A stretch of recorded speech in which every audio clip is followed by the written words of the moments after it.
It doesn't start with a big mistake. It starts quietly, in the first few minutes of your day. Your alarm goes off. You reach for your phone before your feet even touch the floor. Notifications, messages, news, someone else's opinion about something that has nothing to do with your life. And without realizing it, your mind is already pulled outward. You haven't chosen your thoughts yet. The world chose them for you. Then the day begins. Someone cuts you off in traffic. A comment at work feels slightly off. A message doesn't get the response you expected. None of it is catastrophic, but each moment leaves a small mark. And by the end of the day, you feel it. Tension, irritation, mental noise you can't quite shut off. You replay conversations. You think about what you should have said. You carry things that already ended hours ago. Meanwhile, the people who triggered you, they've already moved on. That's the trap. Not that life is difficult, but that you are constantly reacting to it. Most people live like this without ever questioning it. They think stress is normal. That being bothered is part of caring. That peace is something you earn once everything around you finally settles down. But it never does. There's always something. Another message. Another problem. Another person. And if you don't understand what's happening, you spend your entire life being pulled in directions you never chose, not because you lack discipline, but because no one ever taught you how to stay in control of your own mind. Most people think the problem is out there. Too many distractions, too many demands, too many difficult people. But that's not the real issue. The real issue is that you've been trained to live outside yourself. You wake up and immediately check what's happening in the world before checking what's happening in your own mind. You measure your mood based on messages, reactions, outcomes, things you don't control. And over time, without noticing it, your internal state becomes dependent on external noise. That's why your peace feels unstable. Because it is.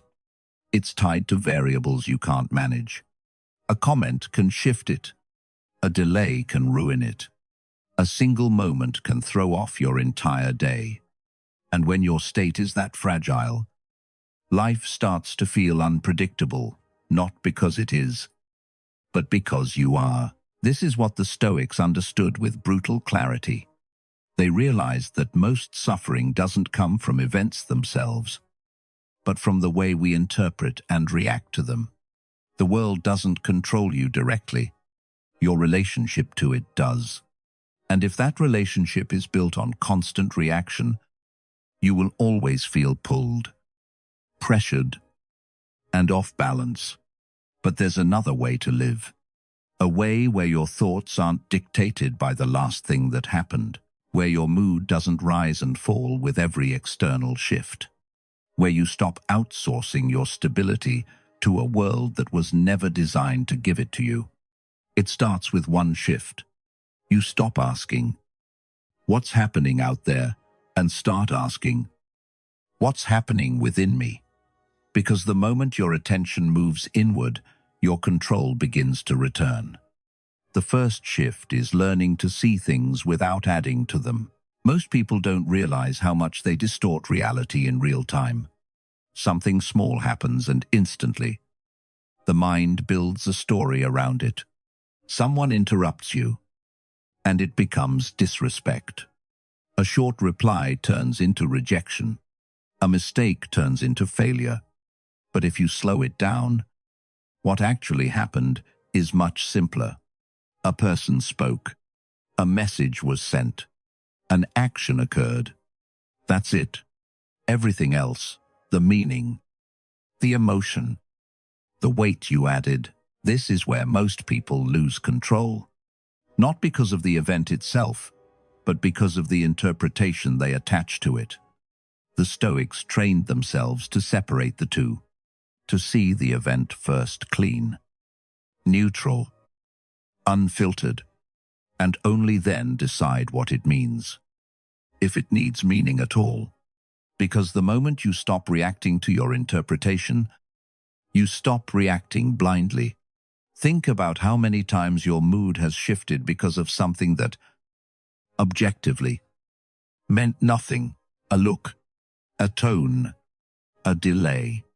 You filled in the blanks, and then you reacted to your own assumptions. That's the pattern. But when you begin stripping things down, seeing them as they are, not as they feel, you create space. Space between what happens and what you do next. And in that space, something powerful appears: choice. You're no longer forced into reaction. You're no longer dragged by emotion. You're no longer controlled by every external trigger. You observe first, then decide. And most of the time, you realize something that changes everything. There's nothing here that actually requires your energy. And the moment you see that clearly, you stop giving it away. The second shift is understanding something most people avoid thinking about. Your time is not unlimited. Not in theory. Not someday. Right now, every day you wake up, you are spending your life. Not saving it. Not preparing for it. Spending it hour by hour. Moment by moment, whether you're aware of it or not. And yet, most people live as if they have an endless supply. They scroll without thinking. They argue with people they don't even respect. They delay the things that actually matter, telling themselves they'll get serious later. Later becomes next week. Next week becomes next year. And before they realize it, they've spent years reacting instead of building. That's the cost of ignoring time, not death. Drift. The Stoics didn't use time as something to fear. They used it as something to focus. Because when you truly understand that your time is limited, something sharpens inside you. You stop wasting energy on things that don't move your life forward. You stop entertaining distractions that don't deserve your attention. You become selective, not because you're trying to be productive, because you're no longer careless. Every decision starts to carry weight. Is this worth my time? Does this actually matter? Would I choose this if I knew how little time I had left? Most people never ask those questions, so they live scattered. But the moment you start filtering your life through that awareness, everything simplifies. The noise fades, the unnecessary drops away, and what's left becomes clear. Not easy, but clear. And clarity is what most people are actually missing. Not motivation, not discipline, just the awareness that time is being spent, whether you're intentional with it or not.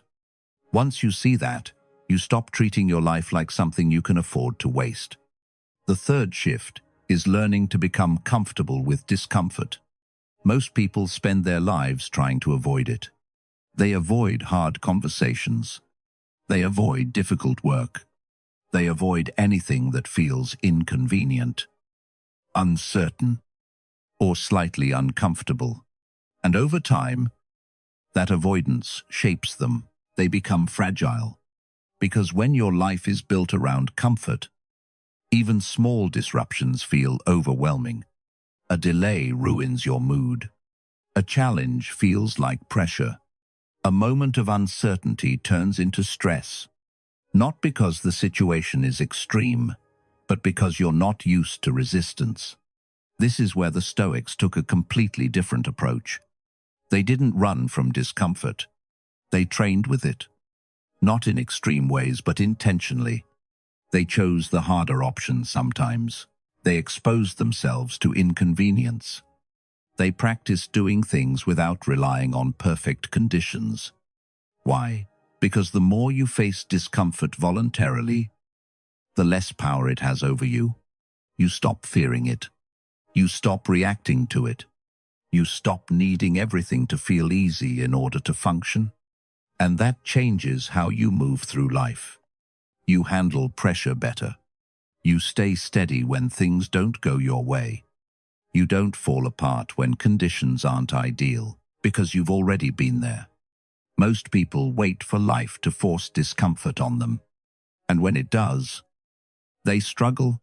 But when you choose it in small, controlled ways, you build something different: tolerance, resilience, control. You realize you don't need everything to be comfortable to be okay. And that realization is powerful. Because once you stop depending on comfort, you stop being controlled by its absence. The fourth shift is learning where your control actually begins and where it ends. Most people never make that distinction. They spend their energy trying to control outcomes, other people, and situations that were never theirs to manage in the first place. They replay conversations, worry about opinions, stress over results that haven't happened yet. And all of that effort leads to the same place: frustration. Because no matter how much you think about it, you cannot control how someone sees you. You cannot control what they say, how they act, or what they decide. You cannot control timing, luck, or the direction of events once they're in motion. But you keep trying, and that's where your energy gets drained. The Stoics approached this differently. They drew a hard line. On one side, what you control, on the other, what you don't, and they refused to mix the two. You control your actions. You control your effort. You control how you respond. That's it. Not the outcome. Not the reaction. Not the external result. Just you. And when you truly accept that, something shifts immediately. You stop wasting energy on things that will never listen to you. Instead, you redirect it inward. You focus on doing your part well. You act with intention. You respond with clarity instead of pressure. And ironically, that's when things start improving. Not because you forced the outcome, but because you finally stopped fighting what was never yours to control. This doesn't make you passive. It makes you precise. Because instead of spreading your energy everywhere, you place it exactly where it matters. And when your energy is focused like that, your mind becomes quieter, your actions become stronger, and your life becomes far less chaotic. The fifth shift is something almost no one does anymore. You review yourself, not your day on social media, not what other people said or did. You. Most people end their day the same way they lived it: distracted, scrolling, consuming, letting the hours blur together until they fall asleep without ever asking a single question about how they actually showed up. And because of that, nothing changes. The same reactions repeat. The same mistakes loop. The same patterns stay untouched, not because they can't improve, but because they never stop long enough to see what needs to be improved. The Stoics made this a daily practice. At the end of the day, they would sit with themselves and review everything, not with judgment, but with honesty. Where did I lose control? Where did I react instead of respond? Where did I act in alignment? And where didn't I? No excuses, no distractions, just clarity. Because without reflection, there is no correction, and without correction, there is no progress. When you start doing this, something changes quickly. You begin to notice patterns, the same triggers, the same behaviors, the same moments where you either held your standard or dropped it. And once you see those patterns clearly, you can actually do something about them. You stop living unconsciously. You start adjusting. Small changes, daily, and over time, those small corrections compound. You become sharper, more aware, more in control of how you show up. Not because you're trying to be perfect, but because you're finally paying attention. And attention is what most people are missing. Not knowledge, not ability, just the willingness to look at themselves honestly and improve from it. At this point, the shift should feel clear, not because you've learned something new, but because you've seen something you can't unsee. Most people are not lacking discipline.